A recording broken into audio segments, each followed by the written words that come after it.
quiero empezar con los temas de la membresía.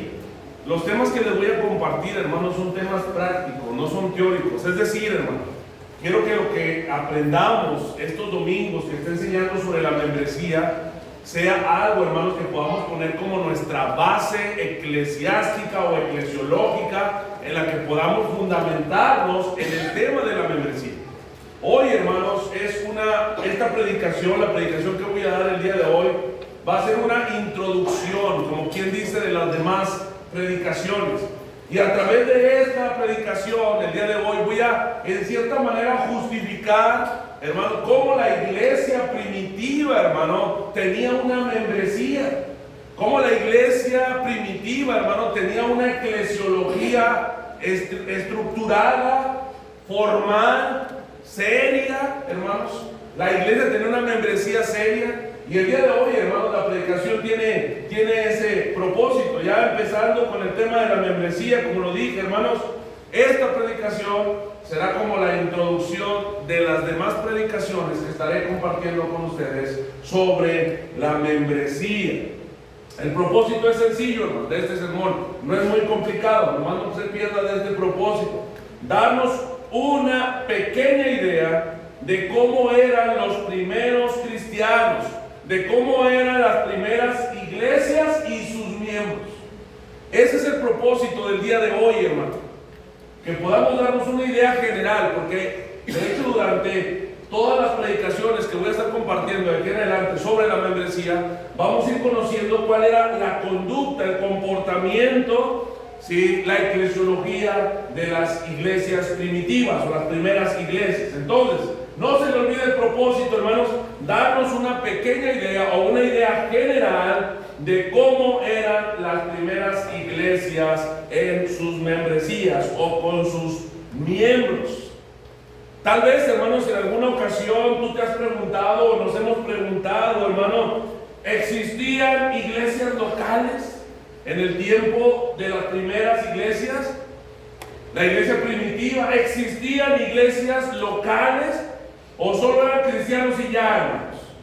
Porque, hermanos, hay iglesias hoy en día que no enseñan esto y hacen ver a la iglesia que tú con que seas cristiano eso es suficiente. Tú ya al ser cristiano, tú ya eres iglesia. Tú ya eres iglesia. Ahora, yo pregunto, ¿la iglesia primitiva solamente hablaba de ser cristiano y ya? ¿O practicaban, hermano, lo que nosotros llamamos hoy como membresía de la iglesia? Sí, hermanos, esa es la respuesta. La respuesta es que sí. Desde sus inicios la iglesia, hermanos, practicaba lo que es la membresía de una iglesia. Quiero que hagamos, hermanos, un recorrido por el libro de Hechos, hermanos, y veamos así cómo se fueron desarrollando las iglesias en el primer siglo y podamos compararlas, hermanos, esas iglesias con la iglesia de hoy, de este tiempo, con nuestra iglesia, para ver si somos lo suficientemente bíblicos, hermanos. Así que abra su Biblia, por favor, en el libro de Hechos. En esta ocasión no le pasé a Amy la predicación, o en este caso el título y los versículos bíblicos, porque son muchos, hermanos. Los voy a mencionar. Si en algún momento no los logra anotar, la predicación va a estar ahí en la página. Puede volver a leer cuantas veces quiera o a ver cuantas veces quiera la predicación, y ahora sí con calma ir anotando cada uno de los pasajes, porque son muchos, hermanos, los pasajes bíblicos que nos enseñan cómo la iglesia se comportaba o cómo se fue desarrollando la iglesia en lo concerniente a la membresía de la iglesia. Hermanos, ¿saben ustedes que hay iglesias que no tienen una membresía? Es más, ¿saben ustedes que hay muchas iglesias donde no saben qué es ser un miembro? Ellos creen que es congregarse y hasta ahí, eso es ser miembro, congregarse, venir los domingos y ya eres un miembro. ¿Saben que la mayoría de las iglesias hoy en día no tienen ni idea de lo que tiene que ver con la membresía? No sabe que es un miembro de una iglesia. Y creen que el hecho de venir a un templo los hace miembros, e incluso el pastor o los pastores llegan a decirles que con el simple hecho de que se congreguen ya son miembros. Hermano, qué errados están. qué antibíblicos son y qué falta de conocimiento. Quiero hacer como lo dije ahorita, hermanos, un recorrido por el libro de Hechos, y vamos a empezar con la primera iglesia, hermanos. La primera iglesia, la iglesia de Jerusalén, y así es el título del tema, o del punto, perdón, de este punto, el primer punto de esta predicación, la iglesia en Jerusalén. Y váyase por favor al capítulo 2 de Hechos. Aunque si bien, hermanos, desde el capítulo 1 se habla ya del Pentecostés, vámonos al capítulo 2, ahí vamos a estarnos moviendo un poquito. Van a estar moviendo la Biblia, hermanos, bastantito, ¿sí? El capítulo 2 nos muestra que Jerusalén, hermanos, por las fiestas anuales del Pentecostés, en Jerusalén llegaron muchas personas. Si usted ha leído el primer capítulo y el segundo capítulo, usted se va a dar cuenta que llegaron de muchas partes, judíos varones piadosos de todas las naciones bajo el cielo. Eso lo dice Hechos 2:5 y luego 9 y 11. Vaya ahí a Hechos 2:5 y luego 9 y 11. Yo lo voy a leer de todos modos. Dice: moraba entonces en Jerusalén judíos, varones piadosos de todas las naciones bajo el cielo. Y vamos a 9. Partos, medos, elamitas, y los que habitaban en Mesopotamia, en Judea, en Capadocia, en Ponto y en Asia, en Frigia, en Panfilia, en Egipto y en las regiones de África, más allá del Cirene, y romanos aquí residentes, tanto judíos como prosélitos, cretenses, árabes, les oíamos hablar en nuestra lengua y nos maravillábamos, o se maravillaban de Dios. Si ustedes se fijan, hermanos, se reunieron en Jerusalén. Los judíos que estaban viviendo en otros lugares llegaron a Jerusalén a celebrar la fiesta del Pentecostés. La fiesta del Pentecostés. Todos se habían reunido para celebrar esa fiesta tan importante, hermanos, para los judíos. Pero siguiendo ahí con el relato, hermanos, Lucas nos enseña, nos muestra que Pedro se levanta. Si usted ha leído el pasaje, y para no ir versículo a versículo, hermano, porque pues, aquí nos llevaría toda la semana, voy a estar tomando y adelantándole un poquito. Si usted ha leído el libro de Hechos me va a entender, y si no, léalo para que pueda entender mejor esta predicación, porque no me puedo ir agarrando versículo por versículo. Pero si usted se da cuenta, hermanos, cuando es el Pentecostés, el Espíritu Santo es derramado y los que estaban ahí empiezan a hablar en lenguas, y todos los que estaban ahí empiezan a ¡ah, caray! ¿Qué pasó? Un milagro, algo sorprendente acababa de pasar. Todas las personas se dieron cuenta, y una evidencia de que era algo sorprendente es porque los oían hablar en su lengua. Los oían hablar en su lengua, y ahorita lo acabo de leer, todas las lenguas ahí que se mencionan, entre otras más. Hermanos, eso fue algo que impresionó, no solo llamó la atención, impresionó a todos los judíos y a todas las personas que estaban en ese lugar. Y en ese momento, el más arrebatado de todos los discípulos, el más arrojado de todos los discípulos, se pone de pie. Lucas nos relata, se pone de pie ahí Pedro y les hace un desafío directo a todos. Y para justificar lo que está diciendo, habla o se refiere, da referencia al rey David. Empieza a hablar del rey David y dice que Jesús, quienes ellos habían crucificado, el mismo rey David lo llamó mi Señor. El mismo rey David le llamó mi Señor. Imagínense, hermano, había crucificado 40 días antes habían crucificado al Señor Jesucristo. Esas mismas personas, hermano, que estaban ahí 40 días antes lo habían crucificado. Y a ese Jesús que había crucificado, el apóstol Pedro se estaba haciendo referencia, o más bien citando a David cuando le dice mi Señor, a su Señor: siéntate a mi diestra. Y eso lo vemos ahí en Hechos capítulo 2, versículo del 34 al 35. Dice, ahí Pedro les dice a esos hombres: porque David no subió al cielo, pero él mismo dice, dijo el Señor a mi Señor: siéntate a mi diestra hasta que ponga a tus enemigos por estrado de tus pies. ¿Qué estaba haciendo ahí Pedro? Diciéndole, el mismo rey David le dijo a Jesús, a quien ustedes han crucificado, Señor. Porque Él es el Señor. El mismo David le dijo mi Señor, y hablaba de aquel que había de venir. ¿Cómo es posible que un rey, el mayor de los reyes, le diga a un hombre, a un descendiente suyo, mi Señor? Directo el apóstol Pedro, hermanos. Y Pedro concluye con un golpe directo a ellos, hermano, ahí en el versículo 36. ¿Cómo les dice? ¿Qué les dice?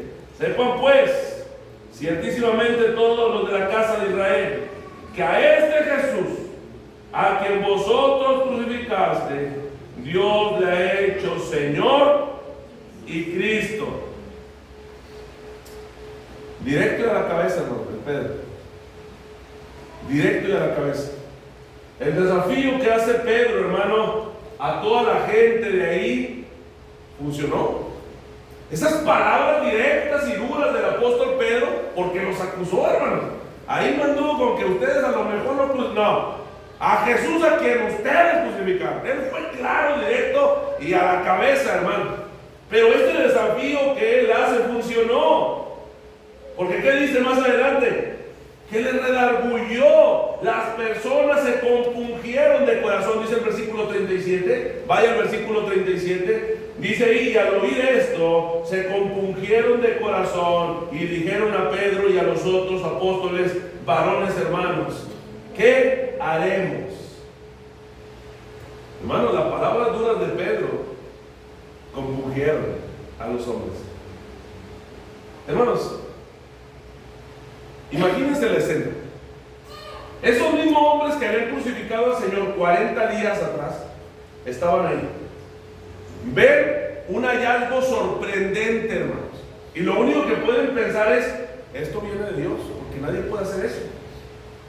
El viento recio, hermanos, las personas empiezan a hablar en todas las lenguas.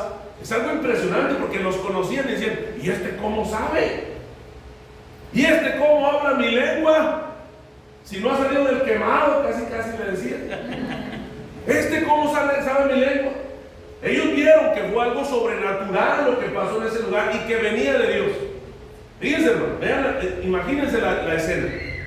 Y luego después se levanta Pedro y le dice, bueno, ese Jesús, que es el que hace el que hizo que descendiera el Espíritu, ese Jesús al que ustedes crucificaron, es el Señor.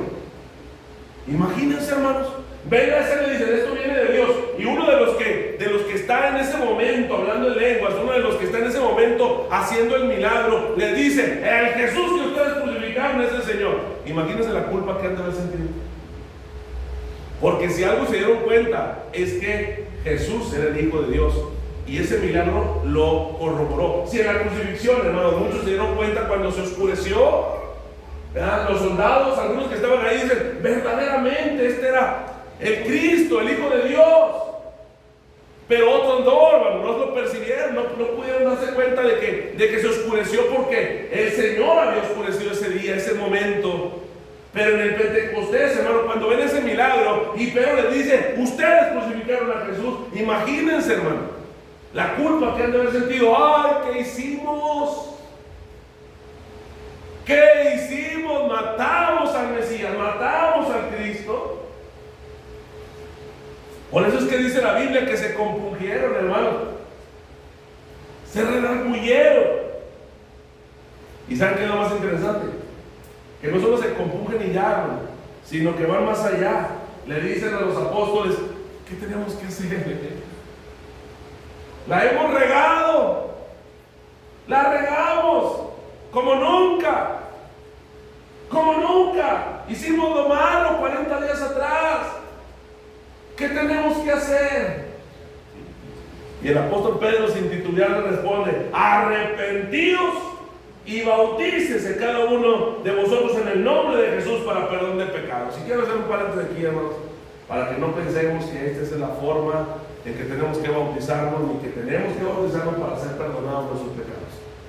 Entiéndase que era un contexto judío, al Cristo, a Jesús al que habían rechazado. Por lo tanto, de quien se habla y del bautismo del que se habla es de recibir a Cristo, creer en Cristo, aceptar a Cristo. Y por eso le dice, bautícense en el nombre de Jesús.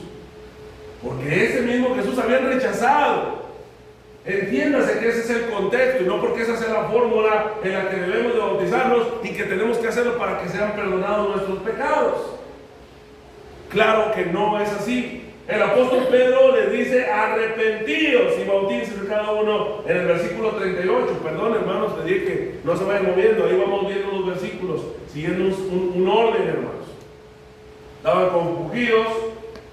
dolidos de lo que habían hecho.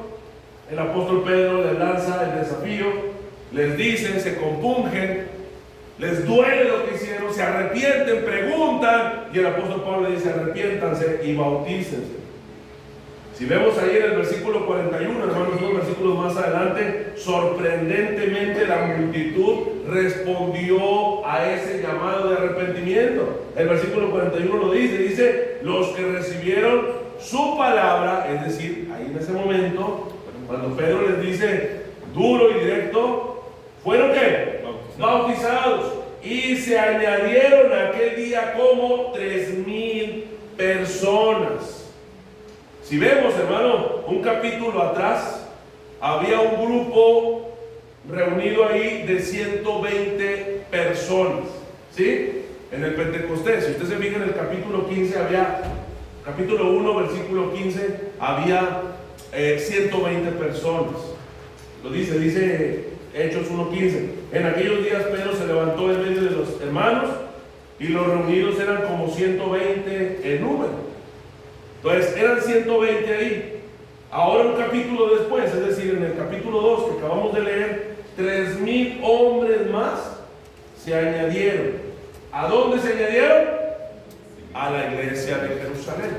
Es importante ver esto, hermanos, porque el bautismo, hermanos, tiene dos propósitos. El primero, obedecer al Señor porque es un mandato, una ordenanza. Es decir, hermano, que si tú eres discípulo de Cristo, no puedes omitir el bautizar.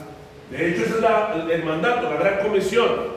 Por tanto, ir y hacer discípulos a todas las naciones y bautícenlos.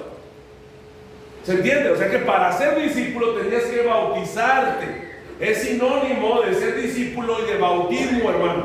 Podríamos decir que es un tipo de sinónimo. Yo no puedo decir que soy discípulo de Cristo si no lo estoy obedeciendo. Yo no puedo decir que soy discípulo de Cristo si no estoy obedeciendo a su mandato. ¿A dónde se añadieron? A la iglesia. Dos propósitos. El primero, obedecer al Señor. El propósito del bautismo. Y el segundo propósito, hermanos, es ser parte de una iglesia local, añadirte a una iglesia local. Es decir, hermano, que cuando tú te bautizas, estás cumpliendo con los dos principales propósitos del bautismo: obedecer al Señor, serle fiel al Señor en lo que te ha mandado si has creído en Cristo. Y la segunda, añadirte a una iglesia, hermano. Añadirte una iglesia, porque el propósito del bautismo y de esa ordenanza y tu deber como discípulo es bautizarte para que te añadas a una iglesia local. Empezamos a ver el sentido de la membresía, hermano. La membresía no es si quieres o no. La membresía no es un gusto o no. La membresía no es si te gustaría ser parte o no. La membresía debe ser una realidad en tu vida, sí o sí. Si eres un hijo de Dios, si has creído en Cristo, si eres discípulo del Señor y si te vas a bautizar. La membresía es sí o sí. Ahorita más adelante lo vamos a ver de una mejor manera, esto que les acabo de decir. Aunque yo lo había enseñado cuando vimos el cuerpo de Cristo, la unidad en el cuerpo de Cristo, no puedes ser parte del cuerpo, de la cabeza, si no eres parte del cuerpo, hermano. Eso es imposible. No hay una persona que diga: yo soy parte de su cuerpo, cuando no eres parte de la cabeza. O sea, somos la cabeza y el cuerpo unidos. No puedes decir tú: yo solamente soy parte del cuerpo, de la cabeza, pero del cuerpo no me interesa. No puedes decir eso. Yo soy parte de la cabeza, yo soy parte de Cristo y yo somos uno. Wow. Pero en la iglesia no me importa. No me interesa la iglesia. Realmente no me gustaría más. No tengo ni siquiera deseo de ser miembro de la iglesia. Creo, hermano, que te estás contradiciendo. No solo tú, sino estás contradiciendo la escritura. Estás contradiciendo la palabra del Señor. Porque ser discípulo es sinónimo de ser miembro de una iglesia, bautizarte, hermano. Es importante ver aquí, hermano, en ese pasaje que acabamos de ver, es importante ver que los discípulos cuentan, o los apóstoles cuentan el número y guardan un registro oficial para saber quién forma parte del grupo. Lo acabamos de leer, lo voy a volver a leer nuevamente. Dice, en aquellos días, ¿dónde está la pasaje por acá? 41, versículo 41. Y los que recibieron su palabra fueron bautizados. Y se añadieron aquel día como 3,000. Como 3,000. Veamos, hermanos, que los discípulos, los apóstoles, cuentan el número, hermanos. 3,000 personas son los que se bautizaron. Los apóstoles, seguramente los apóstoles, los 12, bueno, todavía no, aquí 12, los 11 apóstoles, bautizan a ese número de personas. Hermanos, ellos guardan un registro oficial para saber quiénes forman parte de ese grupo. Y hay dos frases aquí, hermanos, dos frases que podríamos sin ningún problema omitir.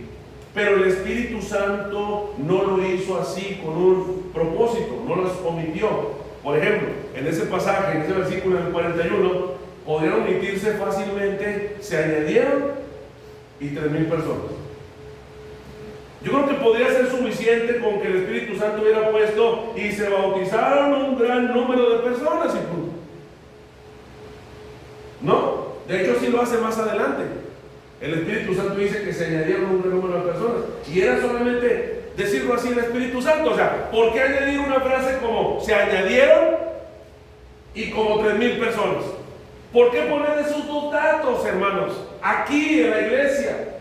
Bueno, se pusieron esos dos datos porque era evidente que para el Espíritu Santo era necesario que nos diéramos cuenta, hermano, de que no solamente se bautiza por bautizar, sino que se bautiza y se tiene un orden en el bautismo. Se lleva un registro de quiénes son los que se han bautizado. ¿Por qué? Porque esos que se han bautizado pasan a ser parte de la membresía de la iglesia. En otras palabras, hermano, cuando nos bautizamos y como iglesia debemos de tener un registro de los miembros de esta iglesia.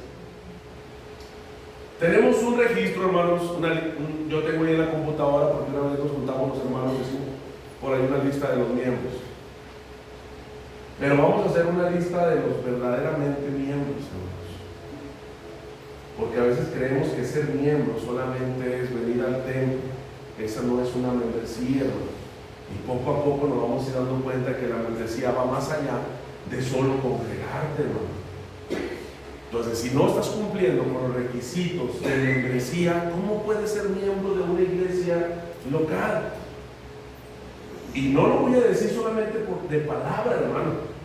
Lo voy a decir con sustento bíblico. Ahorita estamos viendo versículo a versículo, hermano, para que se den cuenta que no es algo que yo estoy inventando. Que ya el hermano Israel ya se obsesionó con algo, que ya el pastor ya empezó ya dejó de predicar, y ahora está hablando el hombre. No, hermano, porque la idea de las predicaciones de hoy en adelante en el tema, con el sentido de la membresía, nos van a llevar a darnos cuenta, hermano, que ser miembro de la iglesia va más allá de solo venir aquí los domingos y sentarte. Va más allá. Y empezamos, hermano, justificando eso. Empezamos viendo lo que hacía la iglesia primitiva. Se añaden, es decir, se hacen miembros de una iglesia, sinónimo de ser discípulo, si eres discípulo. Pero no solo se añaden, sino que hay un registro. 3,000 personas se acaban de añadir a esa membresía. Están contados quiénes son parte de ese grupo. Y les repito, esas dos frases podrían haber omitido, el Espíritu Santo las podría haber omitido, pero no las omite. ¿Por qué? Porque es importante que estuvieran ahí para que nos diéramos cuenta que en la iglesia debe haber un orden, debe haber una membresía, debe haber un registro con características particulares de quienes lo conforman. Hasta ahí, hermanos, ¿se ha entendido lo que les he dicho? El Espíritu Santo está muy interesado, hermano, en mostrar la forma de unirte a la iglesia a través del bautismo, ya lo vimos, y el control que se debe tener de las personas a través de un registro. No es la única ocasión, hermanos, en que el Espíritu Santo muestra cuántas personas se añaden. Ahora, yo te vuelvo a repetir, a lo mejor para nosotros no hubiera sido importante si hubiéramos estado en ese tiempo anotar el número, simplemente no pues se bautizaron y fueron un gran número y punto. Y muchos creyeron y punto. Y muchos obedecieron al Señor y punto. Pero para el Espíritu Santo no fue solo así. Él dejó establecido que había un registro de personas que se medían a la membresía, a la iglesia. Segundo punto, hermanos, seguimos con el recorrido, pero ahora ya no hablamos solamente de la iglesia en Jerusalén. Ya empezamos a ver el crecimiento y la persecución. Ese es el segundo encabezado o segundo punto en el recorrido, segunda parada que hacemos en el libro de Hechos. Hermanos, quiero dar un comentario extra de lo que estoy diciendo. El libro de Hechos es un libro histórico, es el único libro histórico en el Nuevo Testamento. No es el único libro histórico. Es el libro que nos marca cómo se formó la iglesia y cómo se fue desarrollando, que en gran parte, bueno, o de manera muy general es lo que estamos viendo, hermanos, hoy. Entonces, el libro de Hechos es un libro histórico únicamente. Es un error garrafal, como dijera aquel narrador de deporte. Es un error garrafal, hermanos, creer que el libro de Hechos puede ser un libro doctrinal, que puede ser un libro donde nosotros podemos tomar doctrina, porque la iglesia se estaba desarrollando, estaba cambiando. Por eso es que no podemos tomar el libro de Hechos como un libro doctrinal. Las cartas del apóstol Pablo, sobre todo las del apóstol Pablo y las del apóstol, las de los demás apóstoles o escritores, es así, hermanos. Pero el libro de Hechos no. Ahora, ¿por qué lo digo? Este es un paréntesis, hermanos, porque hay muchas iglesias cristianas que toman el libro de Hechos como un libro doctrinal y su doctrina la basan, hermano, en el libro de Hechos. No puede ser así. La iglesia se iba desarrollando, iba cambiando. En las cartas del apóstol Pablo, las iglesias están establecidas, definidas. Por lo tanto, el apóstol Pablo empieza a enseñar doctrina a ellas. Entonces, entiéndase eso, hermanos. Hay muchas iglesias que el libro de Hechos lo toman como su libro esencial y base para su doctrina eclesiástica. Ese es un error. Ese es un error, hermanos. Segundo punto, encabezado, el crecimiento y persecución. Ya tenemos un grupo aquí, hermanos, de 3.140 personas, ¿verdad? Ya tenemos las 140 de Pentecostés, más las 3.000 que se creyeron ahí cuando Pedro se levantó y habló. Ya tenemos ahí este grupo ya de 3.140 personas que se adaptan a un nuevo estilo de vida. Si usted se fija, ahí más adelante, en capítulo 2, versículo 42 al 45, dice que perseveraban en la doctrina de los apóstoles, que compartían, tenían las cosas en común unos con otros, partían el pan, oraban juntos, se llamaban a sí mismos creyentes. Dice que tenían todas las cosas en común, e incluso, dice el versículo 45, si mal recuerdo, incluso sus propiedades y sus bienes lo repartían a todos según la necesidad de cada uno. Vean todo lo que tenían en común. Estas personas ya tenían un estilo de vida totalmente diferente, hermano, a las del resto de la ciudad. Ese rebaño que estaba ahí, ya un rebaño muy grande, se reúne cada día, hermano, dice el versículo 46, cada día en el templo. Ve ahí, hermano, cuando dice cada día. Hermano, no le redarguye en el corazón que venga cada domingo o a veces hasta una vez por mes.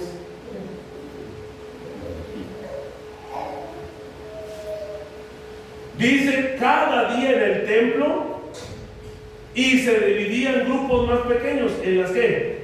En las casas, en el versículo 46. Y perseverando unánimes cada día en el templo y partiendo el pan en las casas. Había, hermanos, dos lugares donde las personas, los cristianos, se reunían todos los días: en el templo y en las casas. Hermano, todos los días. Qué bonito. Había gente ahí con el carácter fuerte, sí. Había gente ahí tal vez muy juguetona, sí. Había gente ahí, hermano, que tal vez venía cargando con muchos problemas, traumas, sí. Pero aún así, hermano, ellos se juntaban. Ahora, ¿por qué lo digo, hermano? Porque no, es que está ahí, hermano, no, por eso no voy. No, va a predicar el pastor. No, y dura 1 hora y media. No, 2 horas. Le bajé media hora. Pero fui muy cortito. Hermanos, no. Empezamos, hermanos. Vean, hermano, la vida de estos cristianos.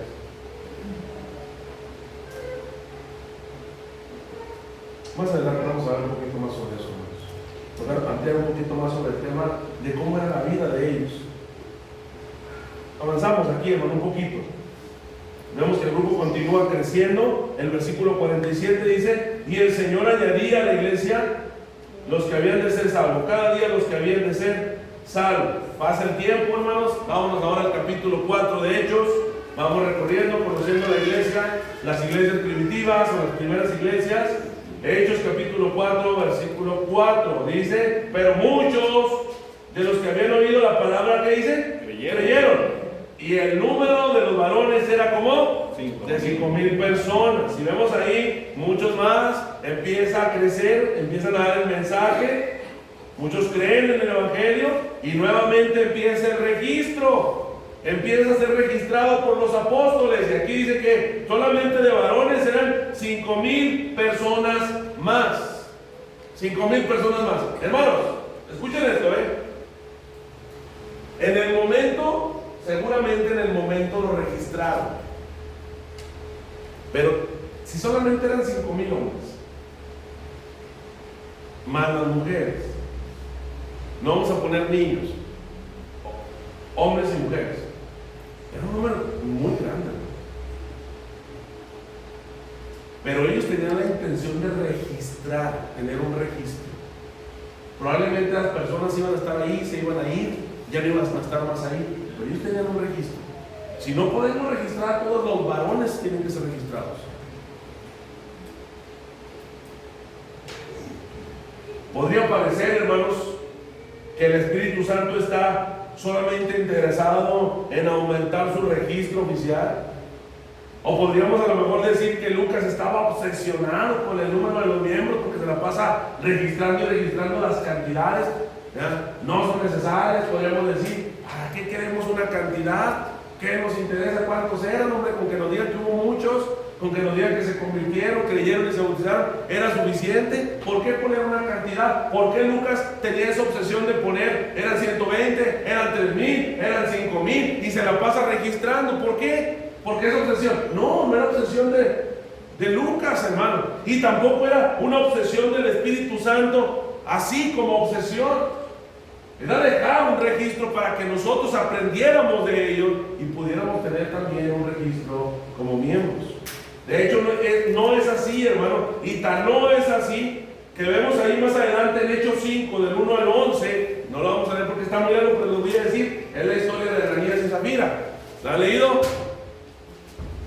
Ya, que venden su propiedad, dicen que se le iban a dar, los apóstoles la venden, y ya cuando tienen el dinero en las manos, se les hace dolor. Cuidado, hermanos, cuando decimos aquí: Señor, yo te voy a dar lo que es tuyo, pero cuando llega la quincena y tenemos el dinero en las manos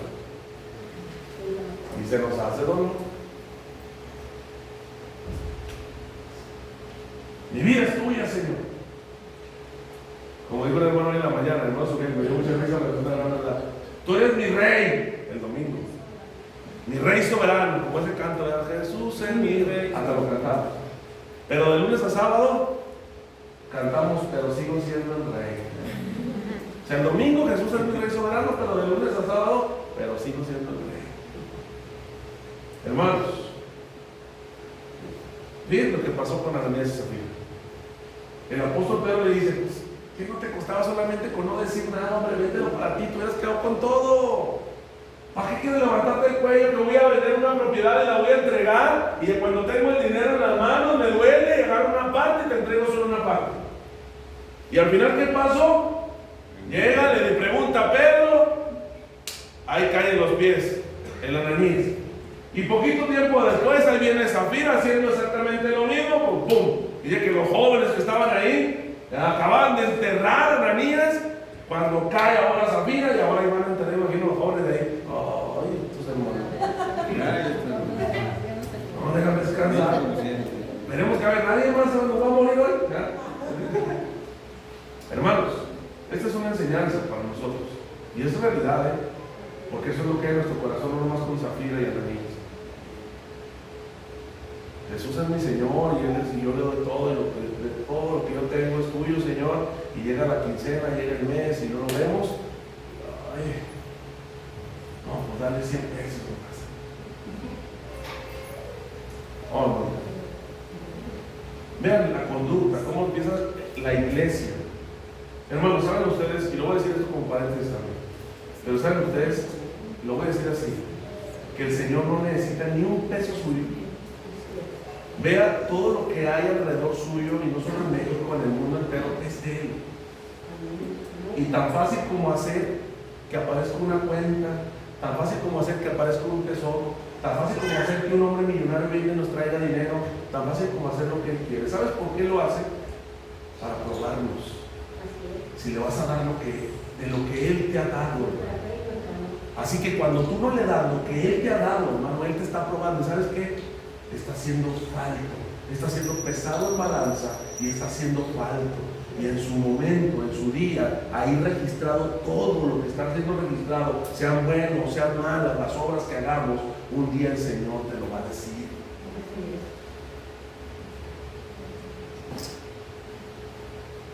Seguimos, hermanos, con la historia. A pesar de todo lo que pasó, hermanos, a pesar de la muerte de dos hombres, vemos que no estaba tan interesado el Espíritu Santo. No ese es el propósito ni de Lucas, ir creciendo más, porque aquí hay un descenso. Dos acaban de ser quitados de la membresía, ¿verdad?, por voluntad de Dios. No es esa la intención, pero a pesar de todo eso, hermano, la iglesia sigue reuniéndose. Vemos ahí en Hechos 5:12, y por la mano de los apóstoles se hacían muchas señales y prodigios en el pueblo, y estaban todos unánimes en el pórtico de Salomón. A pesar de las luchas, pruebas, de todo lo que había pasado, hermano, seguían unidos, seguían juntos, hermano. A pesar de los problemas, a pesar de las dificultades, de los momentos difíciles, permanecían juntos, hermano. Hay que permanecer juntos. Somos una familia, somos una iglesia, somos un cuerpo. A pesar de lo que sea, hermanos, permanecer juntos, porque somos una iglesia. Si prestamos atención, hermanos, un poco más adelante, la iglesia empieza a tener reuniones de miembros. Ya, la iglesia, para hablar sobre algunos asuntos importantes concernientes, por ejemplo, lo de las viudas. Vemos ahí en Hechos 6, del 1 al 2, dicen: aquellos días, como crecía el número de los discípulos, hubo murmuración de los griegos contra los hebreos, de que las viudas de aquellos eran desatendidas en la distribución diaria. Entonces los 12 convocaron a la multitud de los discípulos. Ahora, ¿qué voy a decir? ¿Quiénes son los discípulos? Aquellos que han obedecido al Señor en el bautismo, aquellos que son miembros de una iglesia. Hermanos, no podemos decir que somos discípulos del Señor si no eres parte de una iglesia. No concuerda, hermano. Por más que quieras buscarle y encajar, no concuerda que tú digas: soy discípulo de Cristo, pero no soy parte de una iglesia local, no soy miembro, porque la misma orden del Señor es: bautícenlos. A todos los discípulos, bautícenlos. Ir por todas las naciones, por todo el mundo. Hagan discípulos y bautícenlo. Por eso, hermano, el discípulo es sinónimo de bautismo, el discípulo es sinónimo de miembros de una iglesia. Y vean lo que dice aquí: entonces los 12 convocaron a la multitud de los discípulos y dijeron: no es justo que nosotros dejemos la palabra de Dios para servir a las mesas.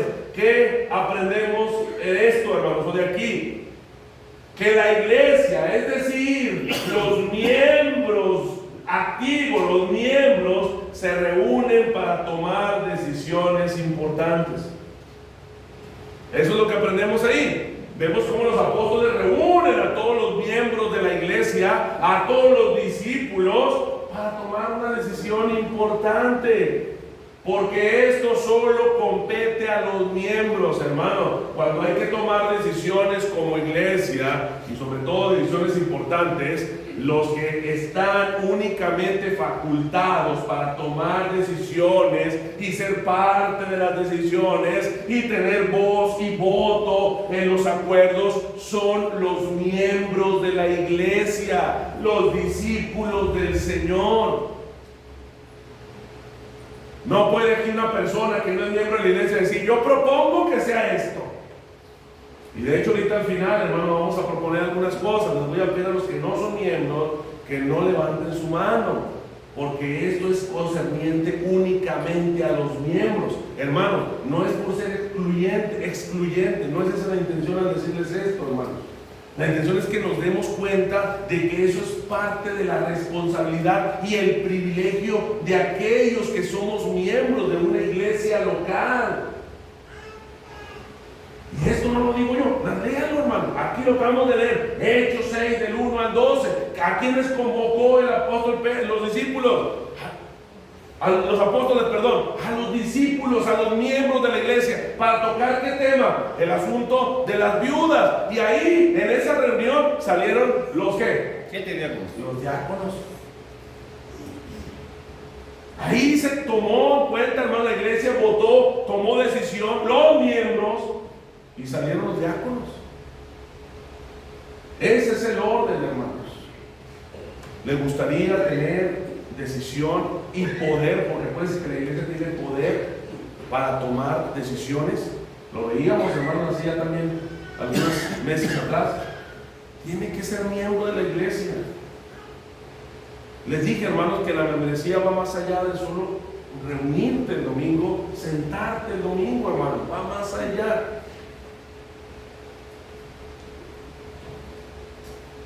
Vemos el estilo de vida, hermano, que llevan los primeros cristianos, una iglesia ya establecida, con un registro formal de personas que lo conforman, registro formal, ya vimos que eran enumerados, de un registro. Vemos cómo pasan tiempo juntos y se cuidan los unos a los otros.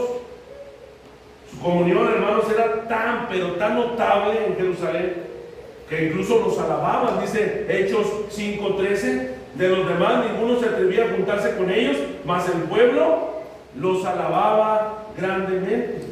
Vean su comportamiento, hermanos, que hasta el pueblo los alababa. Oye, hermano, qué bonito, ¿no? Que cuando ven nuestro comportamiento, que cuando ven nuestra comunión, la misma gente nos alabe al Señor por nosotros. Qué triste cuando en vez de alabarnos, dices, para ser como los hermanos de esa iglesia, que siempre andan agarrados del show, que nomás se la pasan criticando, murmurando, que nomás, hermano, cuidado con eso. Saben que me dio mucho gusto, y yo sé que lo hacemos, aunque sea en el compañerismo. Yo lo que hacía hacer con una persona cuando teníamos el templo en Gómez, hermanos. Y un tiempo le agarramos como costumbre, bueno, no costumbre, ¿verdad? Se prestaba, y por trabajo material que teníamos, después de trabajar, compartíamos el alimento. ¿Se acuerdan, mis hermanos? Que íbamos. Hermano, una persona que se acercó y me dijo, oiga, ¿conviven muy seguido, verdad? Le digo, sí. ¿Y sabe qué me dijo? No se lo había dicho, no, creo que se lo dije. ¿Sabe qué me dijo? Se ven muy bonitos. Era una señora.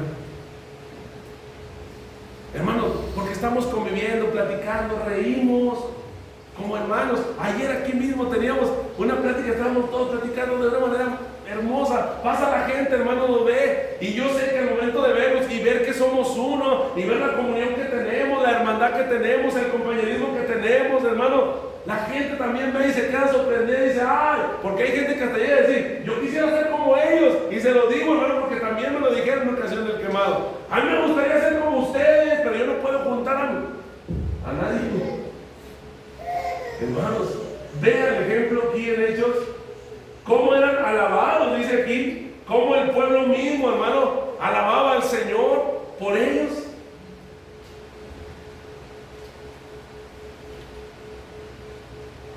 También vemos en el capítulo 4, hermanos, poniendo el 4, estamos en 5, poniendo el 4, que 2 veces son arrestados los apóstoles, los llaman a rendir cuentas a las autoridades, ahí en Hechos 4:19 y Hechos 5:29, por eso lo regresamos para dar las dos citas. Hechos 4:19 y Hechos 5:29. 2 veces los apóstoles los llevan ante las autoridades, y las mismas 2 veces que responde Pedro lo mismo. Es necesario obedecer a Dios antes que ¿quién? Que a los hombres. Este grupo sabía, hermano, que tenía que rendir cuentas a Jesús y a nadie más. Por eso dice Hechos 5:42 que ellos no cesaban de enseñar y predicar a Jesús, aun cuando las autoridades les decían, cállense. Ellos entendían que quien tenía que obedecer es al Señor Jesús antes que a los hombres. Por lo tanto, no cesaban de enseñar y predicar en las calles. Capítulo más adelante, hermanos, siguiendo con el recorrido de Hechos, vemos cómo se fue desarrollando la iglesia a pesar de diversas circunstancias. Vemos ahí en Hechos 8:1, hermanos, la persecución. Aparecen los cristianos de Jerusalén. Empieza la primera persecución. Hechos 8:1 dice: y Saulo consentía en su muerte. En aquel día hubo gran persecución contra la iglesia que estaba en Jerusalén. Y todos fueron esparcidos por la tierra de Judea y de Samaria, salvo los apóstoles. Ya la persecución se reparten por toda Judea y Samaria, que es la parte del sur y la parte del norte de Israel. Judea y Samaria, Judea la parte sur, Samaria la parte norte de Israel. Y empiezan a predicar, a donde se unen esparcidos, empiezan a predicar, porque estaban en Jerusalén, y ahí empiezan a recorrerse a las demás ciudades, en Damasco, en Lidia, en Jope, en Cesarea. Y hay pasajes de todo eso, hermanos. Miren, Hechos 8:14, 9:10, 32 y 42, Hechos 10:24, Hechos 10 del 47 al 48. Todo esto nos muestra cómo después de que que empiezan a repartirse por toda Judea y toda Samaria, empiezan a predicar el Evangelio, y ya en Damasco, en Lidia, en Jope, en Cesarea, empiezan a escuchar. Nos vamos al tercer encabezado, hermanos. Tercera parada de la carta del libro de Hechos: la iglesia en Siria, Asia Menor y más allá. Puedo decir, hermanos, no puedo decir. Esto es así realmente. Dios envió a propósito, escuchen esto. Dios envió a propósito a todos los judíos que vivían en otras ciudades e incluso en otros países. Los hizo que volvieran a Jerusalén en el tiempo de Pentecostés. ¿Saben más para qué? Para que escucharan el Evangelio en el Pentecostés. No es la posibilidad de que ellos no. Todos los que escucharon regresaron de todas esas ciudades porque Dios los llevó con un propósito: que escucharan el día del Pentecostés el Evangelio, que creyeran. Y también, hermanos, Dios permitió a propósito que llegara la persecución. ¿Con qué propósito? Las dos cosas, hermanos: que vinieran de todas partes a Jerusalén y que después hubiera la persecución. ¿Con qué propósito? De hacer discípulos en todos lados, para que se esparcieran, cruzaran las fronteras de Jerusalén y empezaran a predicar en toda Judea y Samaria. Empiecen, vean, porque vamos llevando el Evangelio de Jerusalén, la primera iglesia. Ahora ya nos recorremos a Judea y Samaria, que es todo Israel. Ahí empieza a haber iglesias. Que es donde estamos ahorita. Y luego ya después, en Asia Menor, y más allá de Asia Menor, porque en Europa incluso, ya hablando de Roma, en Europa. De hecho, hermanos, se cree, es un dato no sé si usted lo sabía, pero se cree que la iglesia de Roma, a la que Pablo escribe aquí, la carta a los romanos, es una iglesia que no fundó ninguno de los apóstoles, ni el apóstol Pablo, porque la mayoría de las iglesias las fundó el apóstol Pablo. Y los otros apóstoles también, pero Roma se cree que no fue fundada por ningún apóstol. De hecho, cuando Pablo escribe la carta a los romanos, la escribe a los hermanos ahí en Roma, pero sin conocerlos, o sea, ni siquiera había ido. Entonces, ¿cómo fue que se fundó la iglesia en Roma? O sea, un continente totalmente alejado, estamos hablando de Europa. ¿Cómo es que se estableció? La mayoría de los históricos, de los historiadores más bien, de los teólogos historiadores, dicen que seguramente fue de uno de los que creyeron en el Pentecostés, porque había personas que venían incluso de Roma, y cuando ya se regresan a sus casas, hermanos, después del Pentecostés, que vuelven otra vez a sus casas, entre ellos Roma, pues ellos empiezan ahora a predicar el Evangelio. Y tanto es así, hermanos, que el apóstol Pablo tiene que mandar la carta a los romanos para más o menos darles un orden a su iglesia, a ese grupo de hermanos que se reunían. porque sí conocían ciertamente, pero estaban desubicados. La carta de los romanos, hermanos, es para ubicarlos en muchas doctrinas. De hecho, yo le he dicho, hermano, la carta de los romanos es como una teología sistemática pequeñita, donde se ven todos, casi todos los temas doctrinales de la Biblia. Entonces, el apóstol Pablo lo que hace es a lo mejor los hermanos predicaban el evangelio, pero predicaban y estaban desubicados, hermano. Hasta el apóstol Pablo les manda la carta y empieza a darle un orden a la iglesia. Pero, hermanos, esa iglesia en Roma no la estableció el apóstol Pablo. Esa iglesia se fundó seguramente, muy probablemente, por uno de los que estaban en el Pentecostés, y que cuando escuchó y habló Pedro, creyó y pues se regresa a su casa, y allá como un fiel discípulo de Cristo empieza a hablar a sus vecinos, a sus familiares, se convierten y empiezan a reunirse, se hace un grupo de personas grande y ya todo lo que usted ya conoce. Pero vea, el Señor hace que vayan las personas de todas partes del mundo a Jerusalén en el Pentecostés para que escucharan el evangelio, y luego hace la persecución para que los discípulos salgan a evangelizar. Digo en ocasión, hermano, el Señor les dio Hechos 1:8, pero como no hacían mucho caso de Hechos 1:8, les aplicó la 8:1. ¿Saben cuál es Hechos 1:8? Lean, ¿alguien puede leer? Fuerte, nomás leer fuerte que se escuchen hasta allá. Pero recibiréis poder cuando haya venido sobre vosotros el Espíritu Santo. Escuchen. Y me seréis testigos en Jerusalén, Judea, en Samaria, toda Judea, en Samaria y hasta lo último de la tierra. ¿Qué le está diciendo? Cuando llegue el Espíritu Santo tienen que salir a predicar, van a recibir poder y van a ser testigos míos en Jerusalén, en Samaria. ¿Y qué pasó? Estaban ahí encerraditos, bien a gusto y les aplica ahora el 8:1. ¿Qué dice el 8:1? Fuerte, hermanos. ¿Alguien? Y Saulo consentía en su muerte. En aquel día hubo una gran persecución contra la iglesia que estaba en Jerusalén, contra la iglesia, y todos fueron esparcidos por las tierras de Judea y de Samaria, salvo los apóstoles. O sea, no hicieron caso con el 1:8, o sea, les da el 8:1. Les manda por las buenas, vayan a toda Jerusalén, Judea, Samaria. No salieron, van a ir a 8:1, una persecución, y van a ver que van a salir y van a ser testigos de Jerusalén, Samaria y todos los demás lugares. Además, cuidado con eso, hay que salir a predicar, no vaya a ser que nos manden a otro lugar, nos aplique el 8:1, hermanos del Señor. Seguimos, hermano, el relato, ya voy a terminar, seguimos con el relato bíblico.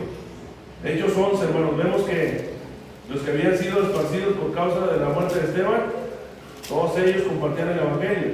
Hechos 11, 19, 22. Léanlo en su casa, hermanos. Solamente voy a dar el dato si quieren para avanzar un poquito más rápido. Un año después, más o menos, hermanos, leemos que una gran multitud es agregada al Señor en Antioquía, y que Bernabé y Saulo se congregan ahí todo un año. Vemos ahí en Hechos 11, del 24 al 26. Lo voy a leer, sí lo voy a leer, porque era varón bueno y lleno del Espíritu Santo y de fe. Y una gran multitud fue agregada al Señor, y se congregaban ahí todo un año con la iglesia, y enseñaron a mucha gente. Sí, hermanos, un año después, una gran multitud en Antioquía y en otras partes. Otro tiempo más adelante, hermanos, vemos ahí cómo se establecen iglesias, hermanos, ya no solamente en Jerusalén y en Samaria, sino ya empieza en Asia Menor, como Chipre, bueno, otros lugares ahí también. Pero fíjense bien, hermanos, a lo que quiero llegar es lo siguiente: se establecen iglesias. Sí, se entiende. No se establece grupo de personas, ¿cómo le podemos llamar? Casuales, o reuniones casuales. En cada uno de los lugares donde llegó el evangelio se establecen iglesias, es decir, hermano, iglesias formales, ordenadas, oficiales, hermano, bautizadas en el nombre del Padre, del Hijo y del Espíritu Santo, y puestas en un registro con una membresía ordenada, oficial, una membresía definida. Cada una de estas iglesias estaba establecida así, hermanos. ¿Qué error es, hermanos? creer que somos una iglesia sana o bíblica sin una membresía oficial. Porque todas las iglesias, hermanos, tenían un registro. Todas las iglesias se añadían cuando se bautizaban. Y eran iglesias, no grupo de personas casuales. Eran iglesias. Y cuando habla de iglesias, hermano, está hablando de discípulos. Acuérdense, el sinónimo iglesia y discípulo. No puede ser iglesia si no se bautizan. No puede ser miembro si no se bautizan. Tenemos que tener eso muy claro. Ya el segundo viaje, hermano, pues bueno, sale ya más adentrándose ya en Occidente, llegando a Filipos, Tesalónica, Berea, Corinto, Éfeso e incluso a Europa, como ya lo conocemos. Y el tercer viaje misionero del apóstol Pablo en Hechos 18, lo que les dije de adentrándose en Asia es Hechos 15 del 36 al 18. Y luego ya su tercer viaje misionero del apóstol Pablo, hermanos, es para confirmar las iglesias en Hechos 18 del 23 al 21, o Hechos 18, 23 y 21, 26, no digo. Hermanos, hay 9 datos, una vez que ya analizamos la iglesia del libro de Hechos de manera muy general, y veíamos qué es lo que hacía la iglesia, cómo se conformaba la iglesia, ¿sí? Hay 9 datos importantes que me gustaría mencionar, y solo mencionarlos, hermanos. Ténganme paciencia, manera de conclusión, ténganme paciencia. ¿Ya? Que al cabo más dura la serie, hermano, y la vemos. Bueno, espero que no nos vemos. La primera, nomás la voy a mencionar así de manera muy rápida. Características de una iglesia del primer siglo, de las primeras iglesias. La primera, esas iglesias, hermanos, sabían que el mensaje era de un Señor y un Salvador. Solamente un Señor y un Salvador. Y hay citas bíblicas que voy a mencionar, como 1 Corintios 4:5, Hechos 17:3, Juan 20:31. Todos los pasajes bíblicos hablan de que Jesús es el Señor y Jesús es el Salvador. Ese es el mensaje, ¿no? ¿Sí? Segunda característica de una iglesia primitiva, de la iglesia primitiva. Hermanos, ¿también nosotros tenemos esa característica? ¿Solamente Jesús? ¿O también está San Israel? No, ¿verdad que no? ¿O hay algún otro santo aquí, hermanos, que se nos esté parando? No, ¿verdad? Somos cristocéntricas, hermano, la iglesia. Solo Cristos. ¿Sí? Si ponemos las 5 solas, es una iglesia basada en las 5 solas. Solo a Dios la gloria, hermano. Solo las Escrituras. Solo Cristo. Solo por gracia y solo por fe. No más. Entonces, hermanos, ellos solamente predicaban de un Señor y un Salvador, Cristo. Segundo, hermanos, los cristianos se identifican colectivamente a sí mismos como iglesia. Y hay muchos pasajes, hermanos. Esto déjenme leérselo así, aunque sea la frasecita, para que vean. Saulo hablaba de la iglesia. Saulo asolaba, la iglesia. Hechos 8:3, perdón.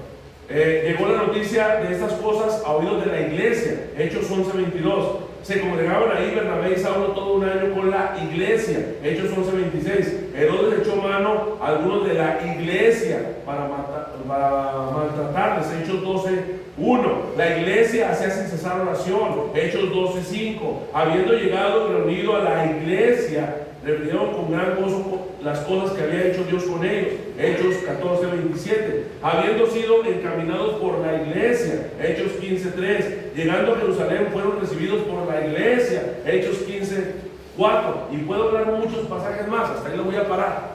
Vean cómo ellos se identificaban, hermanos, como iglesia. Hermanos, no podemos decir que somos una iglesia y nos identificamos con ser una iglesia si no somos parte de la iglesia. ¿Se entiende? Ahora usted me dice, hermano, pero yo no soy parte de la iglesia de Odín, pero soy parte de la iglesia universal. Hermano, Dios nos ha llamado a establecer iglesias locales, hermano. Si ven todas las iglesias que le mencioné ahorita, son iglesias locales. Iglesias locales. Y no podemos decir que soy iglesia si yo no soy parte de una iglesia, de la membresía de una iglesia, ¿se entiende? Sí, bueno, número 3. Los cristianos poseen un poder especial y una identidad cuando se reúnen oficialmente, los domingos, hermano.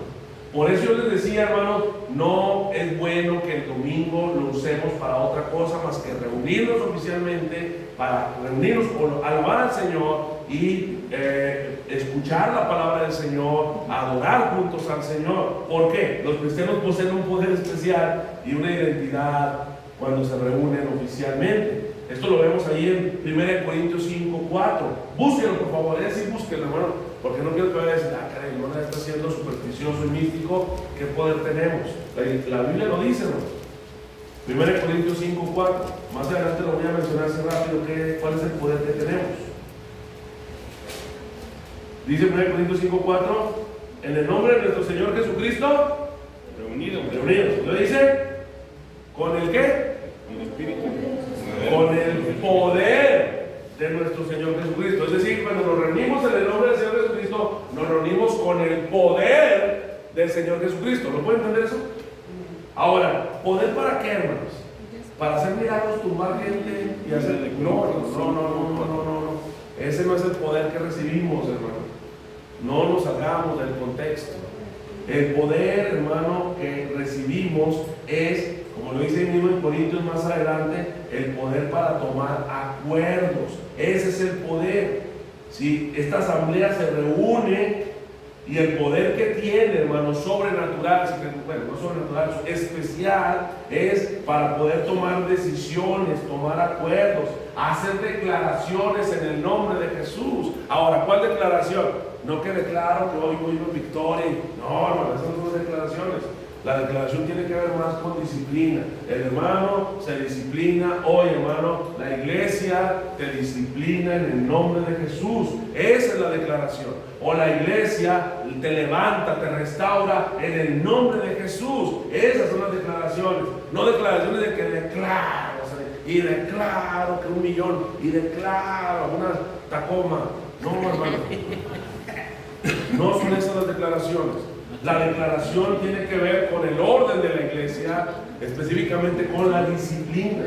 Pero la iglesia tiene poder, un poder especial, que estando separados no lo tenemos, hermano. No es hasta que nos reunimos que podemos tomar esas decisiones en el nombre de Jesús y con su poder para poderle decir al pecador que no se arrepiente y sigue terco en su pecado, eres disciplinado o incluso eres excomulgado, ya no eres parte de esta iglesia. Terribles palabras, hermano, terribles palabras, que ojalá nunca el Señor me permita pronunciar. Pero eso solamente se hace, hermano, cuando la iglesia está reunida. 4. Ahora, esas son decisiones que se toman, hermanos, como iglesia. ¿Sí? Es el poder que tenemos como iglesia. Los miembros, no todos, hermanos. Si no eres miembro, no tienes el poder del Señor Jesucristo. La 4. El primer paso a la vida cristiana es siempre el bautismo. Ahorita lo dije. Hermano, el primer paso de cualquier persona que ha creído en Cristo debe ser siempre el bautismo. Las personas del primer siglo, hermanos, entendieron muy bien eso. Todos los que creyeron, ¿qué creen?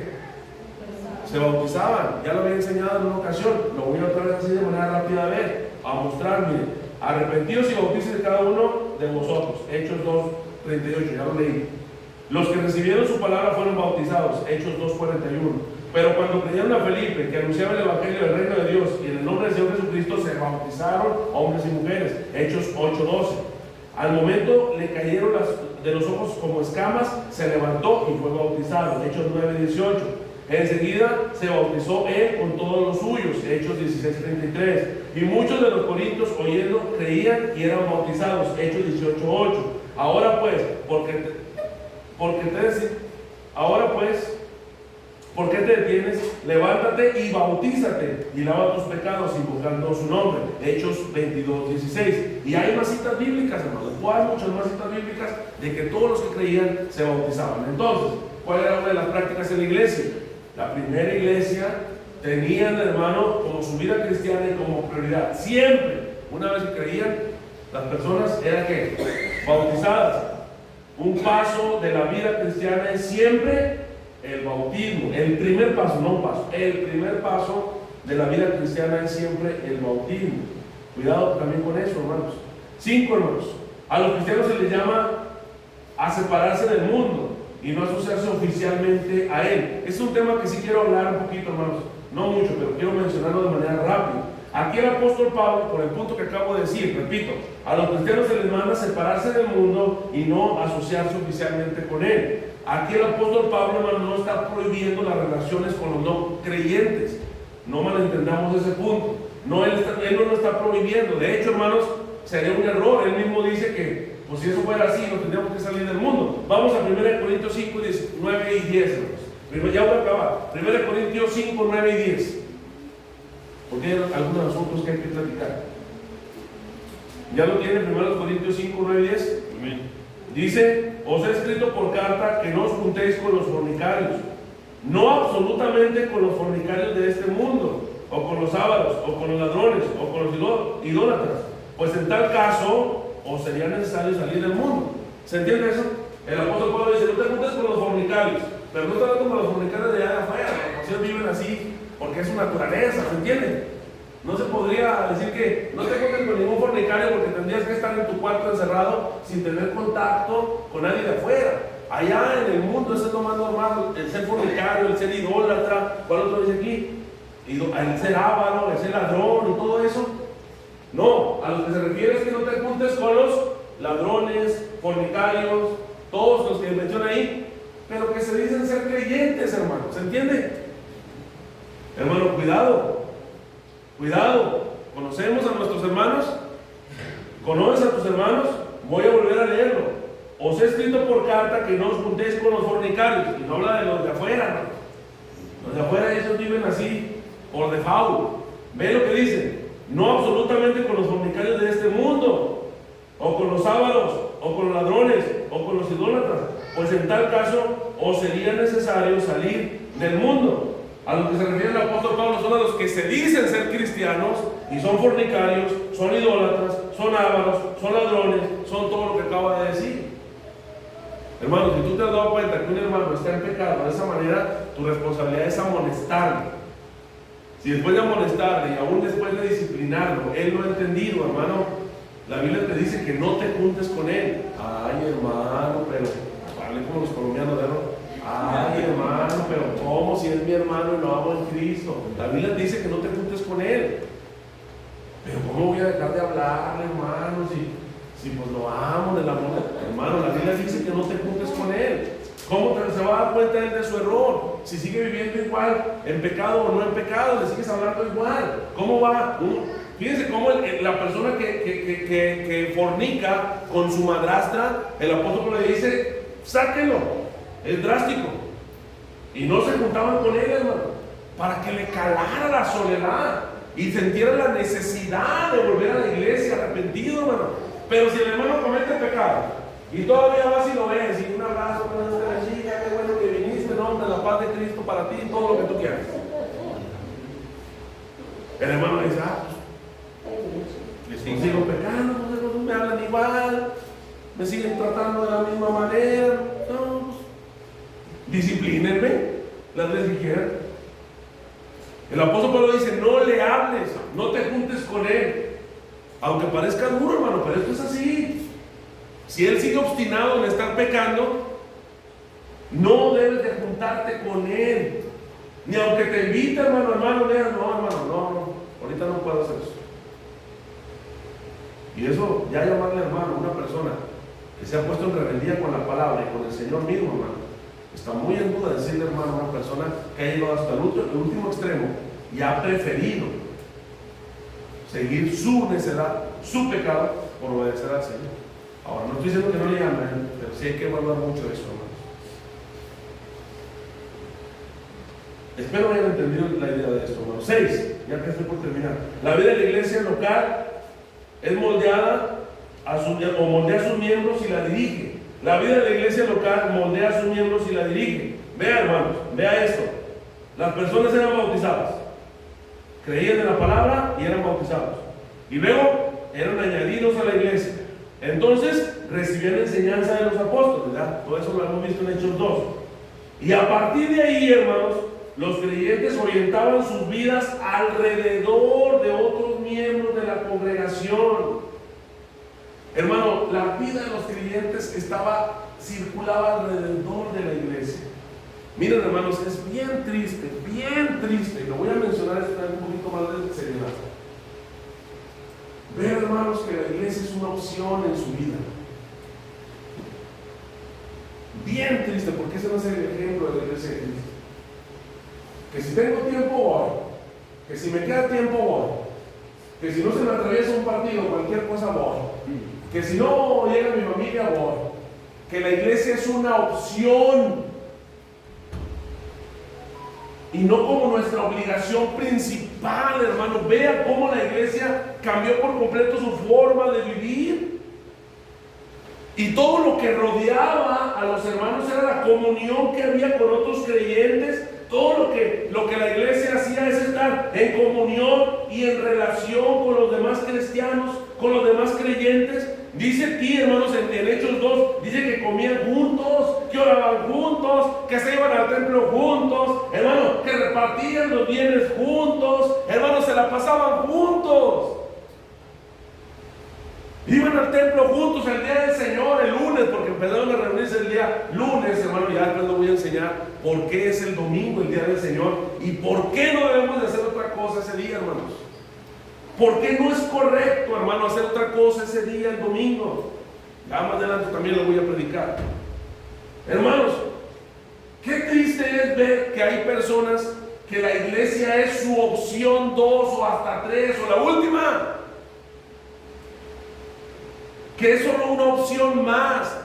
Porque esa no es la vida de los cristianos. Mire, hermano, si usted y yo tenemos que vivir, es vivir para la iglesia, para Cristo y para la iglesia. Que todo lo suyo, hermano, tenga que ver con su iglesia. Yo me acuerdo de una hermana de aquí de la iglesia que me dijo: es que mi mundo es la iglesia, hermano. Pues gloria a Dios. Desde niña me enseñaron que tenía que ir a la iglesia, el martes el miércoles a la oración, el jueves a la iglesia, el sábado a los jóvenes, y así crecí. Mi mundo es la iglesia, porque así debe ser, hermano. Nuestro mundo debe ser la iglesia y no una opción. Qué triste, hermano, que no estás cumpliendo con el modelo bíblico. Y escúchame, que el Señor retumbe en tus oídos esto. Qué triste es que la iglesia sea una opción y la reunirte con tus hermanos sea una opción más. La siguiente, hermanos.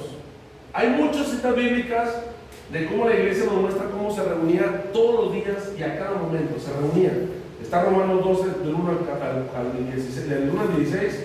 Está 1 Corintios 5, 11, está Gálatas 2, del 11 al 12, está 1 Timoteo 5, al 9, al 10, está Hebreos 10, 34, está 1 Pedro 4, del 8 al 11, y hay muchas citas más de cómo la iglesia, hermano, entendió que ya su mundo, su razón de ser, su razón de vivir, era Cristo y su iglesia.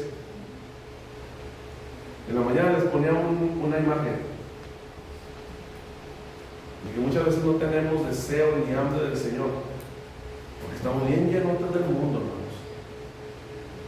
Decía mi bisabuela, andamos tripones del mundo. Pues, ¿qué hambre tenemos del Señor, hermanos?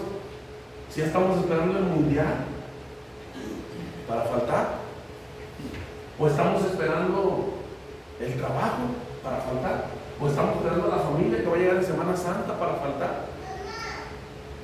¿Qué hambre tenemos del Señor? Si primero comemos mundo. Los líderes cristianos son responsables por sus ovejas, hermano, en particular, y eso ya lo sabemos. Dice Pedro, les digo a los ancianos: apacentad la ley de Dios que está entre vosotros. Dice el apóstol Pablo a los de Éfeso: mirad por vosotros, por todo el rebaño que el Espíritu Santo os ha puesto por obispo. Esa es responsabilidad de los pastores, estar al pendiente de la iglesia. Hechos, el número 8, el punto número 8. Los cristianos, era el 7 el pasado. Este es el octavo, ¿no? ¿Los líderes de la iglesia? ¿Es el 7? Sí, es el 7. Los líderes cristianos son responsables por sus ovejas en particular. El 8, los cristianos son responsables de someterse a sus líderes en particular. Aunque esto a veces no nos gusta mucho escuchar, pero así no es, hermano. Dice Hebreos 13:17, ¿ya? Dice: obedeced a vuestros pastores y sujetaos a ellos. Dice 1 Timoteo 5:17, los creyentes deben de saber quiénes son sus líderes, ¿verdad? Dice Pablo, escribe en 1 Timoteo 5:17, los ancianos que gobiernen bien sean tenidos por dignos de doble honor. Y el punto número 9 y último, hermanos, los cristianos tienen el poder de expulsar de la comunión a los falsos creyentes. Eso lo vimos ya en 1 Corintios 5:13, que es lo que les acabo de decir. Cuando Pablo le dice a la iglesia, quitad pues a ese perverso de entre vosotros. Vean, y lo vemos más adelante también en Tito 3:10, cuando dice el apóstol Pablo, hermano, que debemos de amonestar solo 2 veces al que genera división. Si hay alguna persona que esté generando división en la iglesia, porque no, yo digo que ya el pastor, no, yo digo que ya yo digo que ya la familia, yo digo que ya la iglesia mejor que, y empieza a hacer división, solo 2 veces se debe de amonestar, dice el apóstol Pablo a Tito. A la segunda, si no entiende, deséchalo. Tito 3:10 dice, al hombre que cause división después de una y otra amonestación, deséchalo. Ya, no se aparte de la congregación. Hermanos, todos estos puntos nos hablan de cómo vivía la iglesia, cuál era su conducta, su eclesiología. Y esta es una introducción, hermanos, de lo que vamos a ver con la membresía. Si nos damos cuenta, hermanos, la membresía estaba desde un inicio. Desde la primera iglesia se añadían a una iglesia, se daba un registro formal de los que eran parte de esa iglesia y nos muestra también la conducta de lo que hacían como iglesia. En las siguientes enseñanzas de predicación, hermanos, voy a ver específicamente algunos puntos sobre la membresía. Vamos a empezar, ¿verdad? ¿Por qué tenemos que ser miembros? ¿Por qué tenemos que ser parte de una membresía? ¿Cuáles son nuestras responsabilidades como miembros? ¿Cuáles son también nuestros privilegios como miembros? ¿Sí, hermanos? Vamos a orar, hermanos. Los invito a hacer oración. Eterno Dios, gracias, Padre, por este tiempo de reflexión. Señor, perdónanos porque en muchas ocasiones, Señor, por falta de conocimiento, por desconocer las cosas, por ignorancia, Señor, practicamos o dejamos de hacer cosas, Señor, que tú nos mandas. Ayúdanos, Señor, a ser bíblicos, a pegarnos, Señor, a tu palabra, a entender que las iglesias están conformadas por miembros definidos, que las iglesias no son un grupo de personas casuales, que las iglesias, Señor, es el número de personas que te han obedecido, Señor, al bautizarse, son tus discípulos y se han añadido, Señor, a tu iglesia. Ayúdanos, Señor, a ser bíblicos, a no errar. Perdónanos porque te fallamos, te hemos fallado, Señor. Ayúdanos a volvernos, Señor, a las sendas antiguas, a reformarnos, Señor, a volvernos a tu palabra. Te alabamos, Padre, y bendecimos tu nombre, porque eres digno de toda alabanza y de toda adoración. En Cristo Jesús. Amén.